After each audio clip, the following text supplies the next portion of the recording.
Bem-vindos de volta a mais uma aula de JavaScript, pessoal. Nesta aula, vamos utilizar o conhecimento que nós adquirimos na aula anterior de expressões regulares. Vamos criar aqui um formulário, que nós já criamos, na verdade, para validar um campo de CPF e um campo de e-mail. Vai ser uma validação simples, de CPF. A gente não tem como objetivo aqui fazer uma validação de todo o algoritmo envolvido na criação de um CPF. Vai ser basicamente se ele está composto por um grupo de números no tamanho especificado, e a sua consequente formatação também, a formatação do valor. E também vamos fazer uma validação aqui do e-mail.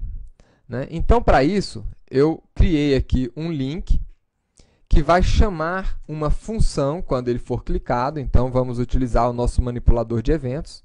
E eu vou criar uma função chamada validar.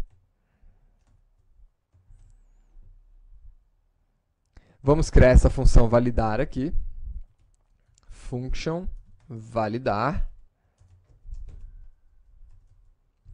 E nessa função validar, o primeiro passo que a gente vai ter que dar aqui é exatamente recuperar o formulário e os campos CPF e e-mail. Então, vamos aqui, var formulário. Como é que a gente recupera um elemento que tenha um ID especificado, como o formulário aqui? O formulário tem aqui um ID formulário. Então, vamos document.getElement by ID.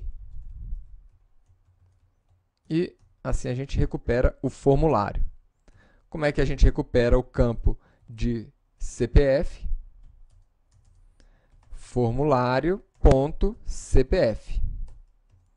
E o campo de e-mail? Formulário.email. O próximo passo agora, pessoal, é criar as nossas expressões regulares para fazer a validação desses dois valores. Então, vamos criar aqui primeiro a nossa expressão regular para validação do CPF, aliás, do e-mail. Então, como eu sou um cara prevenido, eu já tenho aqui uma expressão regular para esse propósito. Vejam que ela é bem mais completa do que a expressão regular que a gente havia iniciado os estudos para fazer a validação de um e-mail. Então, essa validação de e-mail aqui, ela contempla várias possibilidades, de construção de um e-mail, pensando aí nas regras internacionais de como construir um e-mail. Tá? Então, vamos criar também uma expressão regular para validação do CPF, que é uma validação bem mais simples, e ela é exatamente como a validação que a gente havia feito na aula anterior, com a seguinte diferença. Eu coloquei aqui, em cada um dos grupos de dígitos, eu coloquei os parênteses aqui, para a gente poder ter essa informação para formatar o nosso CPF também nessa função. Então, vamos lá. Vamos começar com a validação do nosso CPF. Então, como é que a gente faz o teste? Eu vou utilizar aqui a nossa expressão regular de CPF e testar ela contra o valor de CPF que nós temos aqui. Então, cpf.value.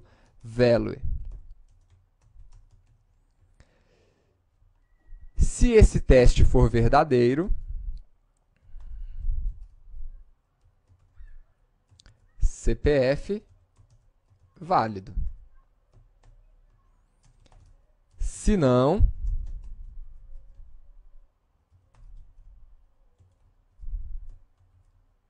CPF inválido.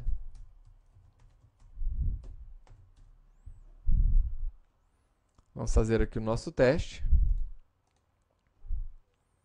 E vamos colocar aqui um valor, CPF inválido. Eu vou colocar aqui agora um valor de CPF válido. Na verdade, essa nossa validação ela não valida algoritmo, a gente só está vendo se nós temos 3 dígitos, mais 3 dígitos, mais 3, mais 2 no final. Então, ótimo, nosso CPF está válido. Agora falta a gente validar o nosso e-mail. Então, vamos validar aqui o nosso e-mail com a nossa expressão regular de e-mail. Ponto teste. Vamos testar isso contra o nosso valor do campo de e-mail. Pessoal, quando nós estamos fazendo esse teste, ele retorna verdadeiro ou falso. Na aula de operadores, a gente viu um operador que troca o valor do operando. Então, se aqui ele retornar verdadeiro, significa que o e-mail está válido, né? Agora, e se o e-mail estiver inválido, como é que eu faço para trocar o valor desse operando? Com o ponto de exclamação. Isso aqui a gente viu na aula de operadores. Então, aqui eu estou verificando se o e-mail é inválido, né? Até colocar aqui ponto de exclamação. Ponto de exclamação, está indicando isso. Alerta, e-mail inválido. Vamos fazer o teste aqui agora.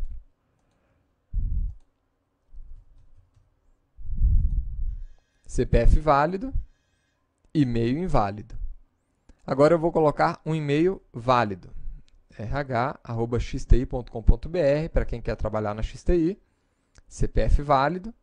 E como o e-mail é válido também, não teve nenhuma reclamação.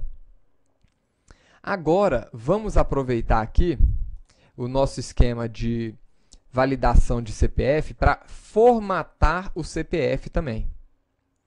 Então, se o nosso CPF for um CPF válido, eu quero também formatar esse CPF. Como é que a gente faz isso? Né? CPF.value.replace, lembram do método replace? Que recebe aqui uma expressão regular e a gente passa aqui a string que a gente quer construir. Então, aqui eu quero o primeiro conjunto de dígitos. E aí a gente vai utilizar aqui o que a gente aprendeu na última aula. Então, assim eu acesso esse primeiro conjunto de dígitos. Né? Cifrão 1. Ponto. Segundo conjunto de dígitos. Ponto. Terceiro conjunto de dígitos. Tracinho. Quarto conjunto de dígitos. Não é isso? Primeiro, segundo, terceiro, quarto conjunto de dígitos. E assim eu estou formatando o nosso CPF. E se o CPF for inválido, eu vou inclusive solicitar, né, CPF deve ter apenas números.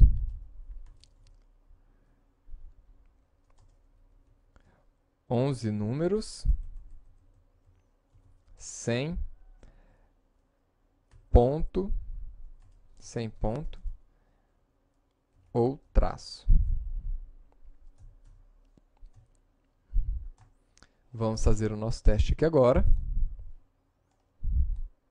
Vamos remover.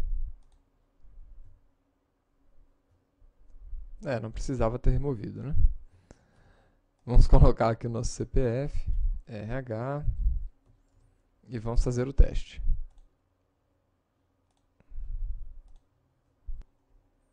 Opa, tem uma coisa errada aqui.